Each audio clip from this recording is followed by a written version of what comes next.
Dash ക്യാമിൻ്റെ ഒരു view ആണ് ഈ കാണുന്നത്. എത്രമാത്രം ഫ്യൂച്ചറിസ്റ്റിക് ആണല്ലേ.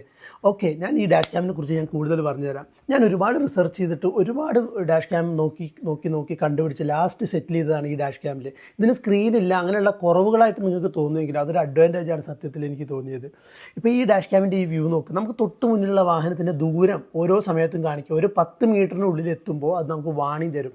അതായത് അഡ്വാൻസ്ഡ് ഡ്രൈവർ അസിസ്റ്റൻസ് സിസ്റ്റം, അതുപോലുള്ള അഡ്വാൻസ്ഡ് ഫീച്ചേഴ്സൊക്കെ ഇൻക്ലൂഡ് ചെയ്തിട്ടുള്ളൊരു ഡാഷ് ക്യാമാണ്. ഇനി ഇതതിൻ്റെ ആപ്പ് വ്യൂ ആണ്. ആപ്പ് വ്യൂവിൽ നമുക്കതിൻ്റെ മാപ്പ്, ഏത് റൂട്ടിലാണ് പോകുന്നത്, അതായത് GPS ഉണ്ട് ഇതിൽ. അപ്പോൾ ഇതിപ്പോൾ പോയിക്കൊണ്ടിരിക്കുന്ന സ്പീഡ്, അതിൻ്റെ മാപ്പ്, അങ്ങനെയുള്ള ഡീറ്റെയിൽസ് കിട്ടും. നല്ല വൈഡ് ആംഗിളുമാണ്, നിങ്ങൾക്ക് ഇതിൽ തന്നെ കാണാം. 175 ഡിഗ്രി ഫീൽഡ് ഓഫ് വ്യൂ ആണ് ഇതിന് പ്രൊവൈഡ് ചെയ്യുന്നത്. അതുകൂടാണ്ട് ഹൈ ക്ലാരിറ്റിയാണ്, ഫുൾ HD മുകളിലാണ് ഇതിൻ്റെ ക്ലാരിറ്റി വരുന്നത്. എക്സാക്റ്റ്ലി നിങ്ങൾക്ക് ഇതിൻ്റെ സ്പെക്ക് ഞാൻ കാണിച്ചു തരും. അപ്പോൾ നിങ്ങൾക്കത് വേണമെങ്കിൽ കൺഫേം ചെയ്യാൻ പറ്റും. അപ്പോൾ ഞാൻ ഇത് പർച്ചേസ് ചെയ്തത് ഫ്ലിപ്കാർട്ടിൽ നിന്നാണ്. ഇതിന് ലിസ്റ്റ് ചെയ്ത പ്രൈസ് 13.5 ആയിരുന്നു. 11.5 എനിക്കിത് കിട്ടി. ഞാനിത് ഒരു വർഷമായിട്ട് യൂസ് ചെയ്യുന്നുണ്ട്. എനിക്കിത് എന്തുകൊണ്ടും വർത്തായിട്ടുള്ളൊരു ഡാഷ് ക്യാം ആയിട്ടാണ് തോന്നിയത്. സ്ക്രീൻ ഇല്ലാത്തത് കൊണ്ട് തന്നെ നമ്മളൊരിക്കലും ഡാഷ് ക്യാമിൻ്റെ സ്ക്രീനിൽ റിവ്യൂ എടുക്കാൻ പോകുന്നില്ല. കാരണം ഉള്ള സ്ക്രീൻസ് എല്ലാം വളരെ ചെറുതായിരിക്കും. അതുകൊണ്ട് തന്നെ നമ്മളത് യൂസ് ചെയ്യില്ല. ഇതിൽ സ്ക്രീൻ ഇല്ലാത്തതുകൊണ്ട് തന്നെ ആ ഡിഫക്റ്റ് വരാനുള്ള ചാൻസേ വളരെ കുറവാണ്. വളരെ കോമ്പാക്റ്റ് ഡിസൈനാണ്, ഞാൻ കാണിച്ചു തന്നല്ലോ മുന്നേ. അതുപോലെ വളരെ കോമ്പാക്റ്റ് ഡിസൈനാണ്. ഇനി ഇത് വോയിസ് കമാൻഡ് സപ്പോർട്ട് ചെയ്യും. വോയിസ് കമാൻഡ് എന്ന് വെച്ച് കഴിഞ്ഞാൽ സ്റ്റാർട്ട് റെക്കോർഡിംഗ്, സ്റ്റോപ്പ് റെക്കോർഡിംഗ്, അതുപോലെ ടേക്ക് എമർജൻസി വീഡിയോ അല്ലെങ്കിൽ ടേക്ക് എ ഫോട്ടോ, അങ്ങനെയുള്ള വോയിസ് കമാൻഡ് സപ്പോർട്ട് ചെയ്യും. അത് നമുക്ക് ഡിസേബിൾ ചെയ്യാനും പറ്റും. പിന്നെ GPS ഇൻക്ലൂഡഡ് ആണ്. അപ്പോൾ നമുക്ക് പോയ റൂട്ട്സ് നമുക്ക് സിങ്ക് ചെയ്യാൻ പറ്റും മൊബൈൽ ആപ്പ് പോയിട്ട്. പിന്നെ ഈ കാണുന്നത് ഒരു RS mode, road story mode എന്ന് പറയുന്ന മോഡാണ്. അപ്പോൾ ഇതിൽ നമുക്കിങ്ങനെ അനിമേറ്റഡ് ആയിട്ട് ഇത് കാണിക്കാൻ പറ്റും. കുറേ ഇൻഫോർമേഷൻ ഇതിലുണ്ട്. പിന്നെ ഇതിനൊരു ഇൻറ്റേർണൽ സ്റ്റോറേജ് ഉണ്ട്.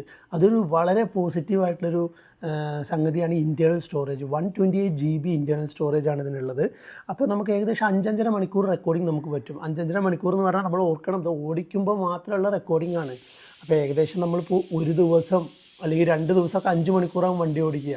അതിൻ്റെ റെക്കോർഡിംഗ് ഫുള്ള് കിട്ടും. ഓക്കെ, പിന്നുള്ളതാണ് ഇതിൻ്റെ നൈറ്റ് വ്യൂ. നോക്ക്, ഇത്ര ക്ലാരിറ്റിയുള്ള നൈറ്റ് വ്യൂ. ഇത് ഹൈ ബീമിലാണ് ഇപ്പോൾ കാണുന്നത്, അത് ലോ ബീമിലും നിങ്ങൾക്ക് രണ്ടിലും നിങ്ങൾക്ക് കാണാം എത്രത്തോളം ക്ലാരിറ്റി ഉണ്ടെന്ന്.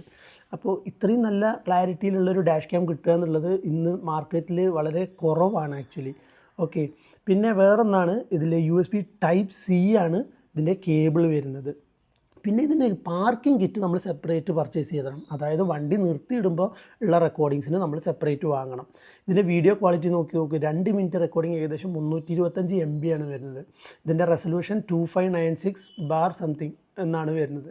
പിന്നെ ഇത് ഓരോ വട്ടം ആപ്പിൽ കണക്ട് ചെയ്യുമ്പോൾ ഇതുപോലെ സിങ്ക്രണൈസിങ് ഡ്രൈവിംഗ് റൂട്ട് എന്ന് വരും. അത് നമുക്ക് ഓഫ്ലൈനായിട്ട് നമ്മുടെ മൊബൈലിൽ കാണാൻ പറ്റും. ഓക്കെ, വൺസ് സിങ്ക് ചെയ്ത് കഴിഞ്ഞാൽ ഏത് റൂട്ടിൽ പോയി, എത്ര ഡിസ്റ്റൻസ് പോയി, സ്പീഡിൻ്റെ ഗ്രാഫ്, അങ്ങനെയുള്ള എല്ലാ കാര്യങ്ങളും മാപ്പിൽ പ്ലോട്ട് ചെയ്ത് കിട്ടും.